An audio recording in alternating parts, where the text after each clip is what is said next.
Bismillahirrahmanirrahim. Alhamdulillah wassalatu wassalamu ala Rasulillah wa ala alihi wa sahbihi wa man walah, amma ba'du. Assalamualaikum warahmatullahi taala wabarakatuh. Para penonton, para jemaah yang dihormati lagi dimuliakan. Lembu dan kambing sedang menanti untuk dikorbankan sekejap lagi.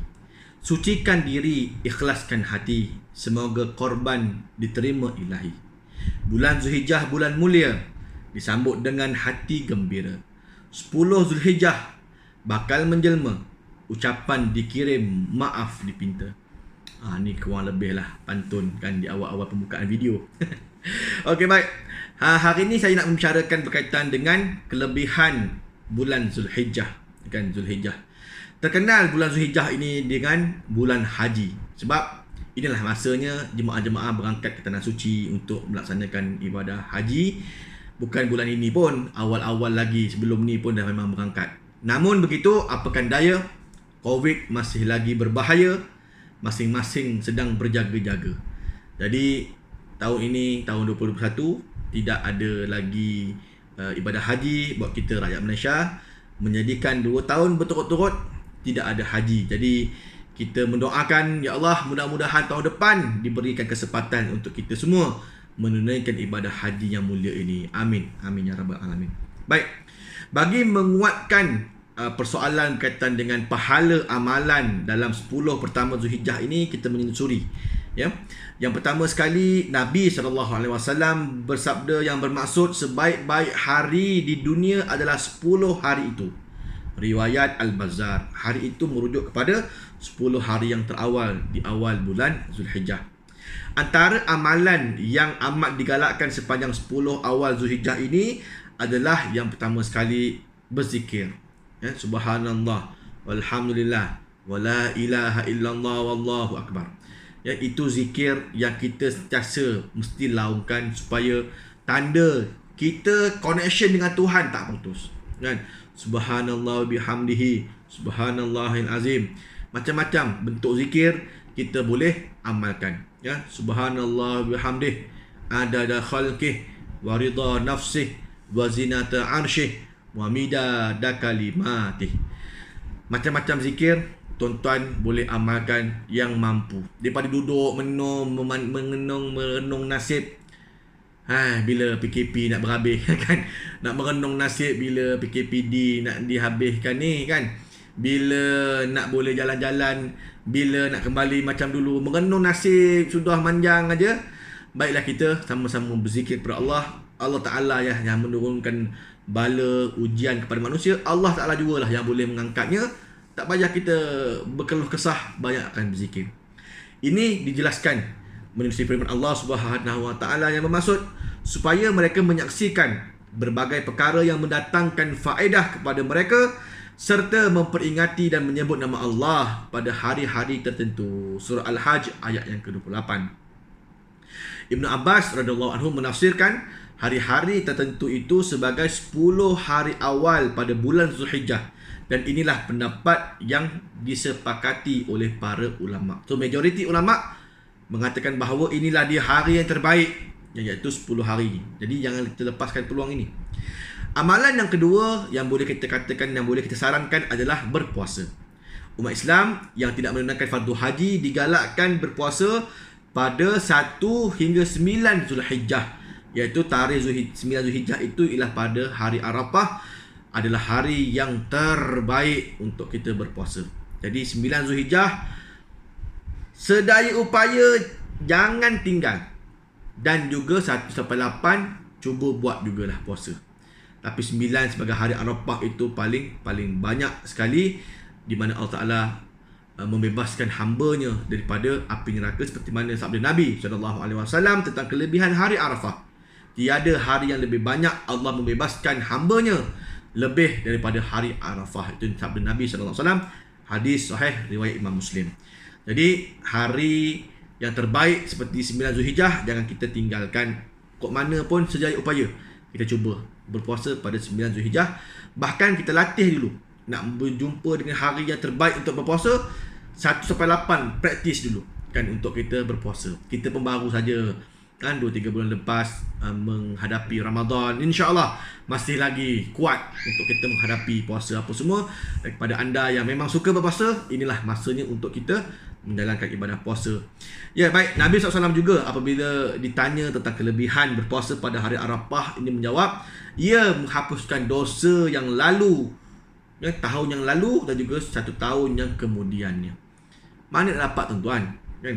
Di mana Allah Ta'ala menghapuskan dosa begitu banyak sekali. Setahun dosa-dosa kita diampunkan, setahun ke depan dosa kita akan diampunkan. Belum buat lagi dah diampunkan oleh Allah Ta'ala dah. Takkan nak tinggalkan peluang terbaik ni. Kita banyak dah dosa-dosa buat. Dosa kering, mengumpat, mencaci, menghina, duk maki pihak itu, pihak ini kan. Banyaklah dosa tu. Jadi jangan lupa kita sama-sama berpuasa lah pada hari Arafah. Jangan tinggal. Bagaimanapun, tidak ada kelebihan atau ganjaran khusus bagi puasa sunat bermula 1 sampai 8 Zulhijjah, kecuali lah pada hari Arafah 9 Zulhijjah saja. Itu sabit pada hadis Nabi. Apapun kita boleh berpuasa, kita latihkan diri berpuasa lah. Oleh kerana hari ataupun awal bulan Zulhijjah ni ada kelebihan di sisi Allah. Apa salahnya kita berpuasa? 1 sampai 8 dan juga 9 hari Arafah. Ketiga, melakukan lain-lain amalan seperti bersedekah, membaca Al-Quran, solat sunat dan sebagainya. Amal-amalan sunat ini kita banyakkan. Kenapa tuan-tuan? Kerana ianya satu amalan yang mulia. Apatah lagi dikerjakan di dalam 1 bulan, di awal bulan yang cukup barakah ini. So kita amalkan. Kalau kita dulu sebelum ni kita sedekah RM10, cuba up sikit RM11. Kan tambah RM1 lagi. Jadi ada beza. Oh ya Allah, sebelum bulan-bulan biasa 10 saja. Bila masuk bulan yang istimewa ni, lebihkan RM1 kan. Kalau mampu lebihkan lagi RM10 jadi RM20 kan. Biasa-biasa kita bagi 10. Yang ini oleh kerana luar biasa bagi RM20. Contoh gitulah kan. Jadi banyakkan baca Quran sudah pastinya. Selain daripada kita sedekah, Al-Quran jangan kita tinggal. Jangan kita tinggal. Hari-hari baca Quran. Bukalah Quran. Ni berabuk Quran duduk dalam larak tu. Kan? Baik, seterusnya menjauhi maksiat. Yang keempat, menjauhi maksiat, iaitu ketika mana peluang berada dalam 10 hari terawal Zulhijjah ini adalah masa yang terbaik untuk kita mula untuk bertaubat bagi siapa yang masih menangguhkannya. Ya. Bertaubat pada Allah jangan ditangguh-tangguh. Sekarang lagi walaupun belum masuk bulan Zulhijjah, kalau tuan-tuan dengar video saya ni, sekarang lagi nyatakan taubat pada Allah. Istighfar banyak, mohon ampunlah kepada Allah akan dosa-dosa yang lampau yang kita lakukan, yang banyak kita buat secara sengaja maupun yang tidak sengaja. Yang sengaja tu memang banyak tuan-tuan. Perangai orang kita ni tinggal solat secara sengaja. Kan? Dah tahu dosa, buat juga tinggalkan solat. Ada yang mengumpat secara sengaja. Tahu dah dosa mengumpat apa semua, makan daging kawan apa semua dalam hadis. Kan? Tapi kita sengaja buat. Kerana itu yang nafsu kita suka. Jadi jangan terlambat untuk kita menyatakan taubat sebelum nyawa sampai ke sini tuan-tuan. Sebelum kita ditarik oleh Allah Ta'ala nyawa kita, bertaubatlah pada Allah banyak-banyak. Apatah lagi ini di awal bulan Zulhijjah, masa yang terbaik untuk mulakan taubat kita. Amat biadab jika umat Islam bersukaria dengan melampaui batas haram di hari yang amat agung di sisi Allah. Bertaubatlah dengan sebenar-benar taubat dan sedarlah bahawa hidup ini hanyalah sementara dan seluruh keseronokan itu adalah tipu daya syaitan semata-mata. Kan? Maka jangan sampai kita lalai dan leka. Tahu-tahu mati dah kita kan. Tak sempat nak bertaubat. Taubatlah pada Allah, ya. Baik, kemudian yang kelima adalah bertakbir. Sayyidina Ali karamallahu wajhah menunjukkan bahawa takbir bermula sejurus selepas solat subuh. Sayyidina Ali menunjukkan bahawa takbir bermula sejurus selepas solat subuh hari Arafah hinggalah hujung waktu asar hari ketiga Tasyrik. Ini istimewa, khususnya kita memperbanyakkan lagi takbir apabila masuk sahaja subuh pada hari Arafah 9 Zulhijjah tu.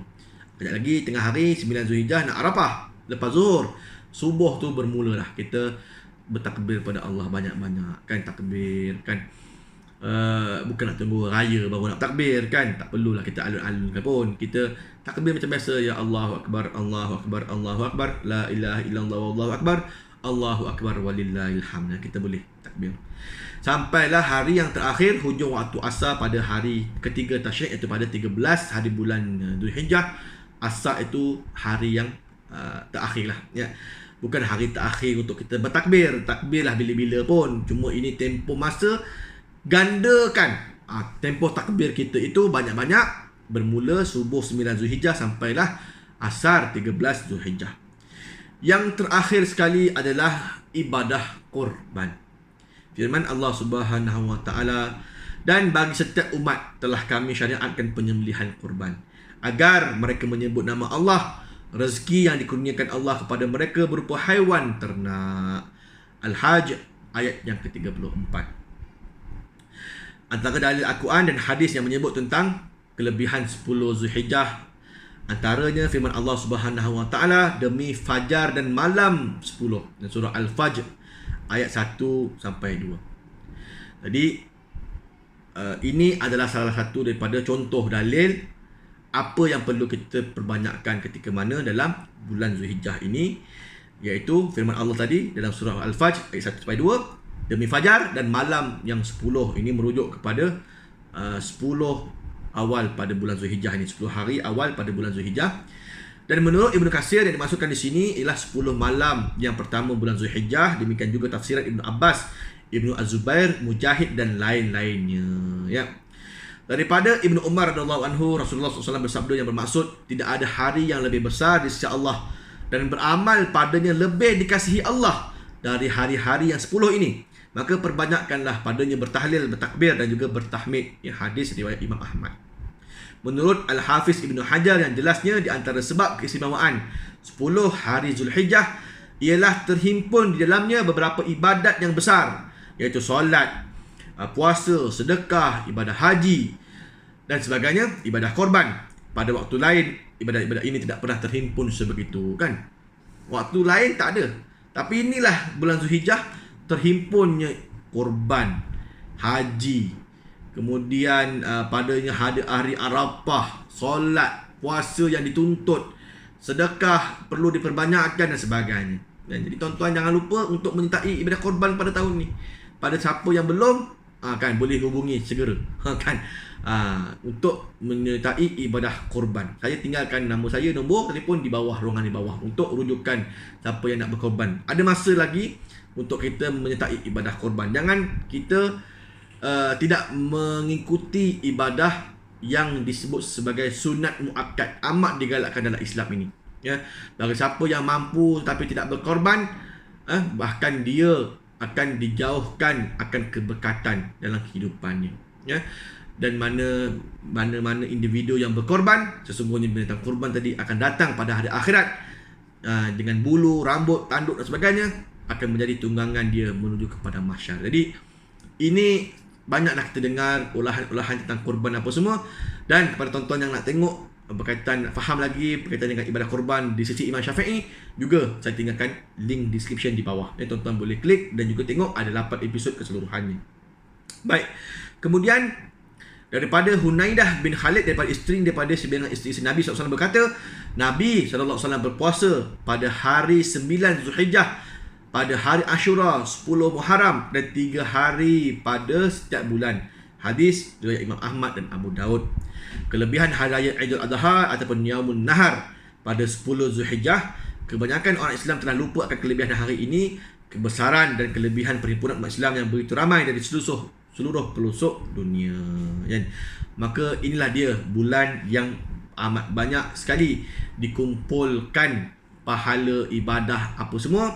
Maka jangan sampai kita tertinggal untuk meraih peluang ibadah pada awal bulan yang cukup istimewa ini. Jadi mudah-mudahan dapat kita sama-sama amalkan, diri saya dan juga tuan-tuan.